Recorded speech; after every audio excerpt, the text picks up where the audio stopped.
আমরা একদিনে 2টা হলদি নাইট অ্যাটেন্ড করেছিলাম। ভিডিওগুলো আপলোড করব অনেকদিন থেকে ভাবছি, কিন্তু এডিট করতে পারছি না, শরীরটা খারাপ লাগছিল, তাই আপলোড করতে অনেকটা দেরি হয়ে গেল। তো যাই হোক, এটা ছিল আকাশ মামার হলুদ সন্ধ্যা। হলুদ সন্ধ্যা মানে তো অনেক মজা আর আনন্দ, আর ভীষণ সুন্দর করে সাজানো হয়েছিল।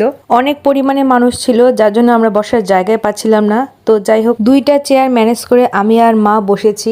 আর ইনি হচ্ছেন বরের মা, মানে দিদা। ভীষণ সুন্দর ডান্স করছিল। এদিকে ডান্সের পাশাপাশি বরকে সবাই মিষ্টি মুখ করাচ্ছিল, যে যার মতো খাওয়াই দিচ্ছিল। তাই আমরাও বরকে খাওয়াই দিছি, আশীর্বাদ করছি।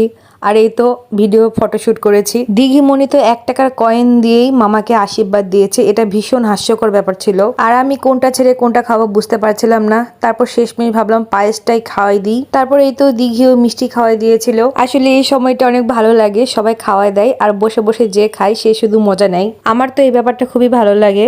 তো এখানে মা আর আমি বসে বসে অনেকগুলো ছবি তুলেছিলাম। ম্যাচিং ম্যাচিং মা মেয়েকে, আসলে ভালোই লাগছিল দেখতে। তো যাই হোক, এরপর দীপ্ত আর আমি বসেছিলাম মামাকে আশীর্বাদ করার জন্য।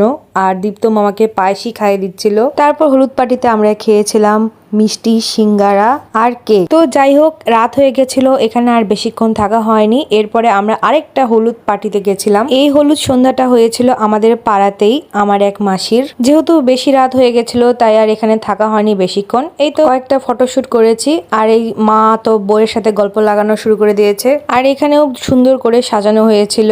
যাই হোক, সব মিলে সন্ধ্যাটা আমাদের ভালোই কাটছিল। যেহেতু আমরা ফ্যামিলির সবাই ছিলাম, তাই সবাই মিলে আনন্দ করেছি অনেক। সত্যি সুন্দর মুহূর্তগুলো কত তাড়াতাড়ি কেটে যায়। আর আজকের মিনি ব্লগ এই পর্যন্তই। টাটা।